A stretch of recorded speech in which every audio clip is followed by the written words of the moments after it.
High students, RF টিউশনে তোমাদের সবাইকে ওয়েলকাম। আজকে এই ভিডিওতে আমি তোমাদেরকে ক্লাস 10 ওয়েস্ট বেঙ্গল বোর্ডে ক্লাস 10-এর মাধ্যমিক পরীক্ষার গত প্রায় 15-16 বছরে তোমাদের বইয়ের যে প্রথম চ্যাপ্টার আছে সেই চ্যাপ্টার থেকে গত 15-16 বছরে এই চ্যাপ্টার থেকে কি কি কোশ্চেন এসেছে সেই কোশ্চেনগুলোর 20টা কোশ্চেন দিলাম। পরের ভিডিওতে আমি তোমাদের বাকি কোশ্চেনগুলো দেব। এই ভিডিওতে আমি তোমাদের মাধ্যমিকে গত 10 থেকে 15 বছরে যে এই চ্যাপ্টার থেকে যে কোশ্চেনগুলো পড়েছে সেইগুলোর 20টা কোশ্চেন দিলাম। এই ভিডিওটা তোমরা সম্পূর্ণ দেখো, প্রত্যেকটা প্রশ্ন রয়েছে এবং তার সমাধান রয়েছে। দেখো, প্রথম যে কোশ্চেন আছে, এক্স স্কোয়ার সমান এক্স এই সমীকরণের সমাধান সংখ্যা কত? দেখো, ডান দিকে সমাধান দেওয়া আছে। দেখো, এক্স স্কোয়ার এক্স এই সমীকরণের সমাধান সংখ্যা দুটি।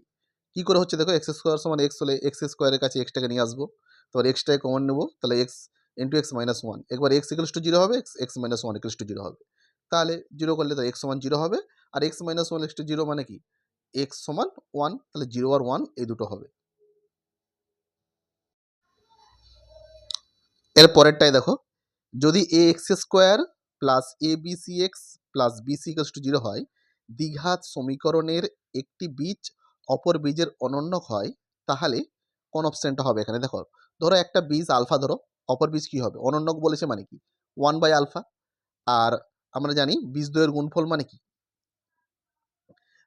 সি বাই এ। এখানে সি বলতে কি বিসি, আর এ বলতে এ। তাহলে দেখো, কাটাকাটি করে বিসি বাই এ সমান ওয়ান হচ্ছে, আর bc equals to one, bc equals to a মানে এ ইকুয়ালস টু বিসি।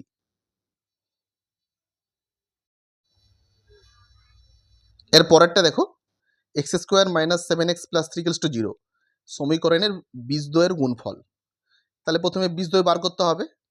মানে আমরা সবসময় স্ট্যান্ডার্ড ইকুয়েশন জানি, কি জানি, এক্স স্কোয়ার প্লাস দ্বিঘাত সমীকরণের x square plus b x plus c equals to zero.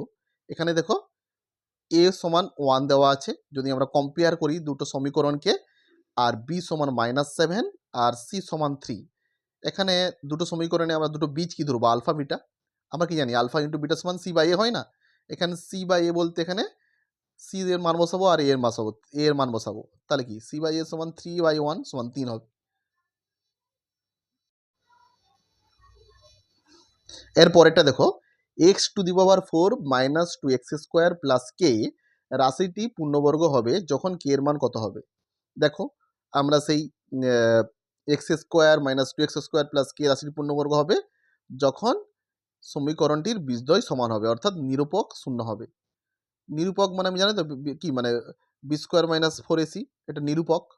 তাহলে বি স্কোয়ার মানে b minus two minus four a, মানে এখানে ফোর এ সি, এখানে এ ওয়ান আর সি মানে কে, ওইটাকে দেখো আমরা পাচ্ছি ফোর মাইনাস ফোর কে সমান জিরো। আর তাহলে মাইনাস ফোর কে সমান ফোর আর কে এর মান ওয়ান, তাহলে এখানে কে এর মান কত হবে? ওয়ান হবে।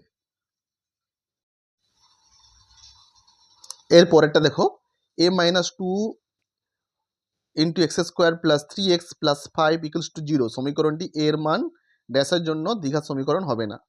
দেখো, দ্বিঘাত সমীকরণটা কখন হবে না? যখন এক্স স্কোয়ার মানে দ্বিঘাত সমীকরণটাই তাই, যখন মানে দ্বিঘাত মানটা যখন থাকবে না, তখন কি হবে? দেখো, এই যে বলা আছে, দেখো a x square a minus two into x square plus three x plus five equals to zero সমীকরণের মান যদি দেখো এর মান যদি দুই বসে দিই, তাহলে দুই মাইনাস দুই জিরো হয়ে যাবে।